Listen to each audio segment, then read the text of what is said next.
Hey, this is Matt once again. Welcome back to the video. There's another paid request, this time for Fan of Eli. Thank you so much for that. And for those interested in requesting pretty much any type of videos, while the cat, of course, won't shut up, feel free to send either directly to my PayPal or join my Patreon. Both links are down below in the info box. And this time it's for the film Small Town Crime from 2017. And I had never heard of this film before. But I thought this was a pretty good, pretty decent film noir detective story. Nothing awesome, underrated gem quality, no, but pretty decent. For a film so under the radar, I would say a bit of like a lesser version of Cold in July, which I really like Cold in July. I would say this is kind of a lesser version of it, but very competent, well acted, pretty fast pace, only an hour and 20 some minutes. The cast definitely helps. The star is John Hawkes, and for those who don't know, John Hawkes, he was the guy, if you ever seen From Dusk Till Dawn, you know the guy who owns the shop, where George Clooney and Tarantino go in, and they have the shootout with the guy, the store owner. The store owner is the star of this film, and he worked very well as the lead. He worked very well as his ex-cop. He's an alcoholic. It's a bit of a redemption story, which is nice to see. In the past, he had a bit of an alcohol. He still has alcohol problem, but he was on duty. His partner told him to wait in the car. He did. As he's waiting in the car because he drank too much, there's a shootout. His partner gets killed. He, shoots, understandably so, in self-defense, but then some other things happened. It's sometime later. The character, he loves the drink. He has a bit of a wise-ass quality to him. But also, the John Hawkes definitely displays some nice charisma as a lead. Very competent actor. His adopted sister is Octavia Spencer, and also best friends with her brother, played by Anthony Anderson. So it was kind of cool to see Anthony Anderson in a little bit more of a serious role. I mean, there's still comedic moments, but it's a little bit more serious than other stuff, which was nice to see. It was a nice change of pace. So one day he wakes up from a bender in a field, middle of nowhere. He gets in his car, he drives, and he loves to collect his unemployment. And he's driving, he stops, he goes back, he finds this lady on the side of the road. And what I liked about the film is that it has a straightforward quality to it, meaning it's not him. I just see a lot of films doing this where he stops and he debates and should he get involved, should he help this lady, should he do this, and then you make you go, oh, come on, dude, like, that's really crappy of you. No, he sees it, sees the lady, immediately helps her in, immediately gets her to the hospital, waits there for the cops. One of them is actually played by Michael Vartan, who's the lead in that Rogue Crocodile film with Rhoda Mitchell and Sam Worthington. It was a pretty underrated film. And then it's kind of rejuvenating to get involved in this case and try to figure out what happened to this lady. Why was she left dead there? And she gets involved with characters like there's this pimp played by Clifton Collins Jr. The girl's grandfather's played by Robert Forster. May he rest in peace. Great actor. And this is a story that goes on with him investigating this case, trying to figure out what's going on with that.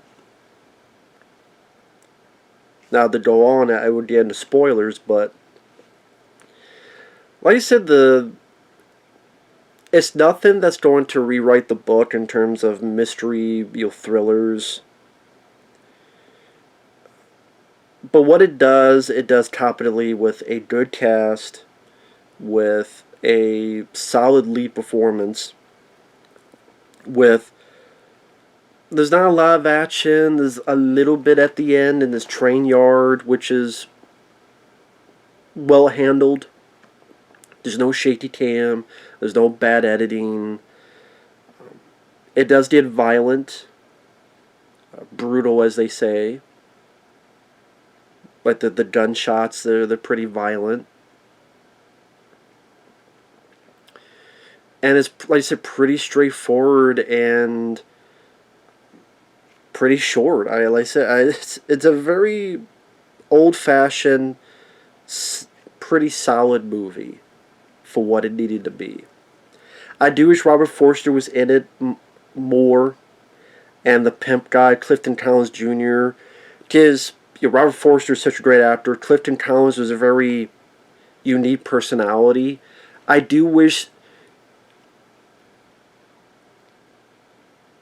for those who don't remember Cold in July, there was a point where our lead, who's actually the guy who was the star in Dexter, the TV series, and Don Johnson, so these three guys, it's like their movie after a point for a good chunk of time.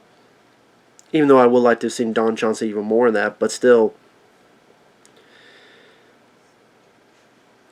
I wish this was more Robert Forster, John Hawkes, and Clifton Collins Jr. movie.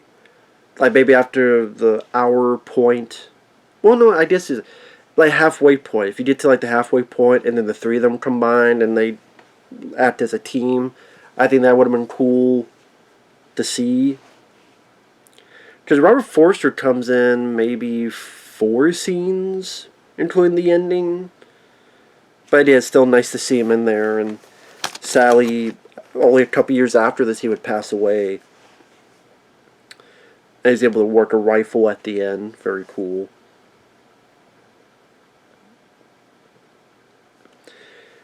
And it's supposed to be more of a story for John Hawkes' character. And he has some nice moments. Like in a bar, someone tries to touch him. And he goes, well, what was the line he said? You touch me, I'll rip your fucking balls off. So he worked rather well. There's a decent chase involving gunfire.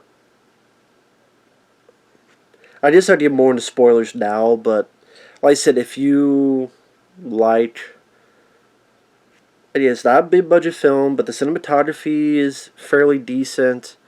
And like I said, if you like a competent, straightforward, small little thriller, detective story, this is definitely worth a watch. An idea for a film I never even heard of before. It was a nice little surprise, I will say that. But like I said, John Hawkes is on this case, and he works well with Michael Vartan. Like he'll give him info when he needs to give the cop info. There are times where, yeah, he's an alcoholic, but he's not being a complete dirtbag asshole. Like there's a bit where in spoilers, he calls to ask how the lady is doing at the hospital, and she mentions that the person died of her wounds. And he doesn't yell at her, scream at her. He said, "Oh, thank you." I just think of like all the little details that many other people would be like, "Oh yeah, he's going to yell, he's going to curse him out. Just get it, he's an alcoholic, he's going to do this and that." But like I said, they handle that fairly well in terms of the screenplay.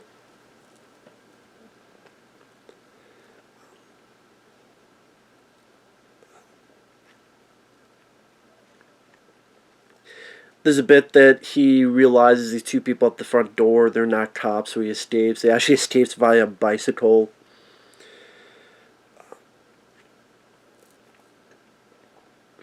By the end, he does rescue this lady during this car chase where they're getting shot at. They're in a car with a guy driving. The guy driving is a scumbag. It's an actor I recognize. He's been in other films. I can't remember his name, though. And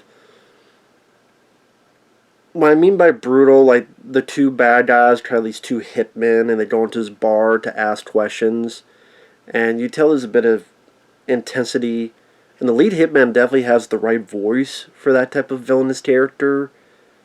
That very deep voice, like not Christian Bale Batman voice, but it fit the look of the character.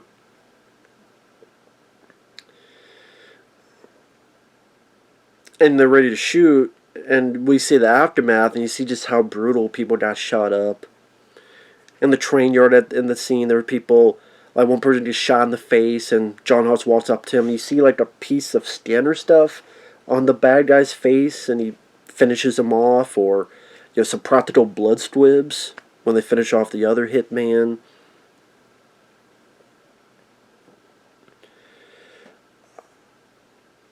At that point, I think Anderson's character's been kidnapped, and they have to do this meeting, but he's not going to use the girl as bait. Instead, he gets Robert Forster and Clifton Collins to use his backup as the three of them battle these two guys. I was mentioned before in the flashback where there's a lot of ways you do with him being alcoholic and screwing up. Idea the fact he's in the car and his partner admonishes him, and John Hawkes kind of looks a bit upset of himself, and his partner goes up and boom, gets shot. So immediately he pulls out and is shooting the guy, obviously, as anyone would. But because he shoots sporadically, he gets the guy. But when they talk to him, they open up the trunk, and in the trunk there was a kidnapped victim. No way for him to know. Part of me's going, well, even if he wasn't drunk, if he was in there, I just... maybe both cops would have got out. Maybe that's the case, but it's done the right way to make me feel sorry for John Hawkes' character. And there's a little drive in him to want to be a better guy. Maybe it would have been nice to see a bit more moments of him pontificating this, or remembering that moment back to the day even more so, and a little bit more dramatic heft for certain moments to give to John Hawkes to really bring that notion home. And like I said, if Clifton Collins Jr. and Robert Forster was with him for like the second half of the film, or maybe there's like a conversation between Robert Forster, like, why are you doing this? Why are you so gung-ho about this? And then John Hawkes gives his answer. Maybe a little moments here and there could have been sprinkled in it. But like I said, for a film that the cast worked well, has a strong supporting cast, has a good lead, cinematography, when the action's in there, there's nice little blood squibs and such, but it's not an action film.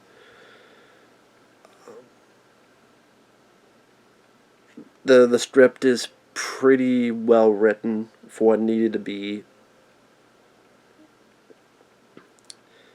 Pretty decent movie. At the end of the day, it's a pretty decent film.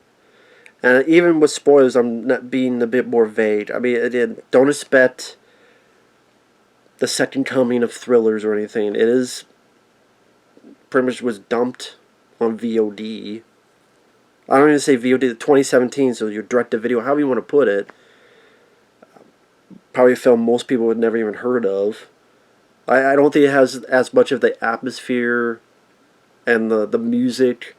Like Cold in July had a really good soundtrack and such, but I think if you like Cold in July and certain other movies, you would not mind this film. So, thanks for watching. It's definitely worth a look, and we'll see you guys later. Bye-bye.